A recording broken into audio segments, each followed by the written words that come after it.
ನಿಮ್ಮ favourite serials ಈಗ ಟಿವಿಗಿಂತ ಮುಂಚೆ ಸನ್ ನೆಕ್ಸ್ಟ್ ಆಪ್ ನಲ್ಲಿ ಜಾಲಿಯಾಗಿ ಎಲ್ಲರಿಗಿಂತ ಮುಂಚೆ ನೋಡಿ. ಈಗಲೇ ಸನ್ ನೆಕ್ಸ್ಟ್ ಆಪ್ ಡೌನ್ಲೋಡ್ ಮಾಡಿ ಮತ್ತು ಸಬ್ಸ್ಕ್ರೈಬ್ ಮಾಡ್ಕೊಳ್ಳಿ.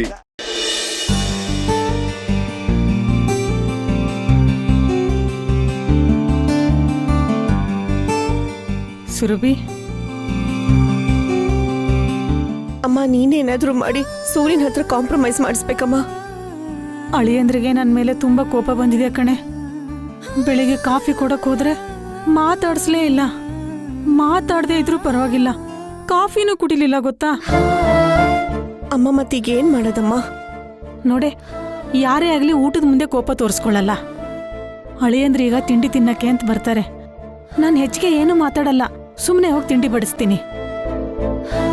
ತಿಂಡಿ ಮಾಡೋ ಸಮಯದಲ್ಲಿ ನಾಜೂಕಾಗಿ ಇರೋ ವಿಚಾರನ ತಿಳಿಸ್ತೀನಿ. ನೀನ್ ಸಮಯ ನೋಡ್ಕೊಂಡು ಬಂದು ಕ್ಷಮೆ ಕೇಳ್ಬಿಡು. ಆಗ ಅಳಿಯಂದ್ರೆ ಏನ್ ಮಾಡ್ತಾರೆ ನೋಡೋಣ. ಸರಿನಮ್ಮ.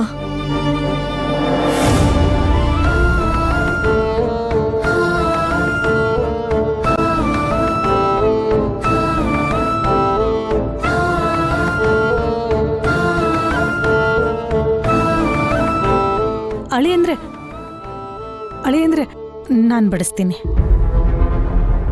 ಅಳಿಯಂದ್ರೆ, ನೀವು ತಪ್ಪು ಮಾಡ್ತಾ ಇದ್ದೀರಾ.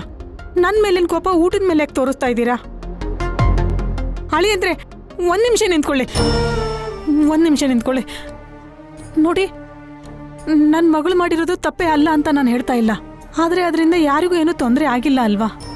ಏನೋ ನಿಮ್ಮ ಪ್ರೀತಿ ವಿಶ್ವಾಸ ಸಂಪಾದನೆ ಮಾಡ್ಬೇಕನ್ನೋ ಆತುರದಲ್ಲಿ ತಪ್ಪು ಲೆಕ್ಕಾಚಾರ ಹಾಕ್ಬಿಟ್ಲು. ಅದಕ್ಕೆ ನೀವು ಈ ರೀತಿ ನೋಡ್ಕೊಳ್ಳೋದು ಸರಿಯಲ್ಲ ಅಳಿಯಂದ್ರೆ.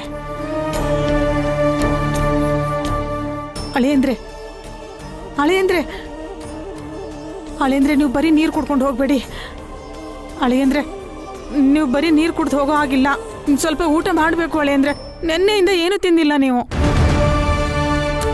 ಅಳಿಯಂದ್ರೆ, ನನ್ನ ಮಾತು ಕೇಳ್ತೀರಾ? ಅಳಿಯಂದ್ರೆ ಬೇಡ. ಅಳಿಯಂದ್ರೆ ನನ್ನ ಮಾತು ಕೇಳಿ. ಅಳಿಯಂದ್ರೆ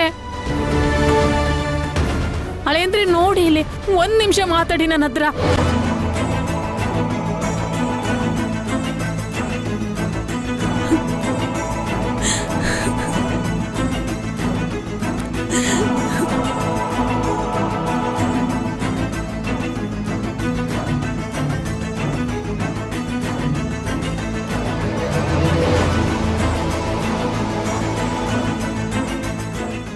ಇದೇನೇ ಸುರಭಿ, ಅಳಿಯಂದ್ರೆ ಇಷ್ಟೊಂದು ಮನಸ್ಸಿಗೆ ಹಚ್ಕೊಂಡ್ಬಿಟ್ಟಿದ್ದಾರೆ.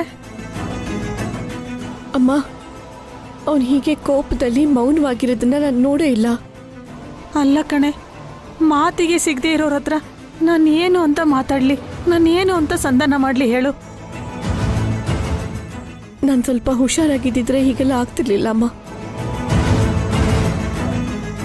ನಾನು ಸೂರ್ಯನ ಮೆಚ್ಚೋ ಆತರದಲ್ಲಿ ಯಾರಾದ್ರೂ ನಮ್ಮನ್ನ ಗಮನಿಸ್ತಾ ಇರ್ತಾರೆ ಅನ್ನೋದನ್ನೇ ಮರ್ತು ಬಿಟ್ಟೆಮ್ಮ.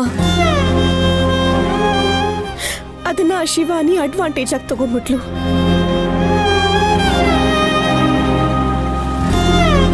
ಪಾಪ ಸೂರ್ಯ ಬರೀ ನೀರು ಕುಡ್ಕೊಂಡು ಹೋದ್ನಲ್ಲಮ್ಮ, ಅದನ್ನ ನೋಡಕ್ಕಾಗ್ಲಿಲ್ಲ. ಎಲ್ಲ ನನ್ನಿಂದನೇ.